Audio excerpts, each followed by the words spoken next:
காவிரி சூழ்பொழில் சோலைகள் நடுவினில் கருமணி துயில்கின்றது. கண்ணனின் நித்திரை வண்ணங்கள் காட்டிடும் ஸ்ரீரங்கம் தெரிகின்றது.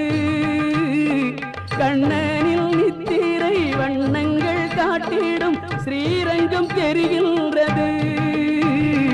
ஸ்ரீரங்கம் தெரிகின்றது.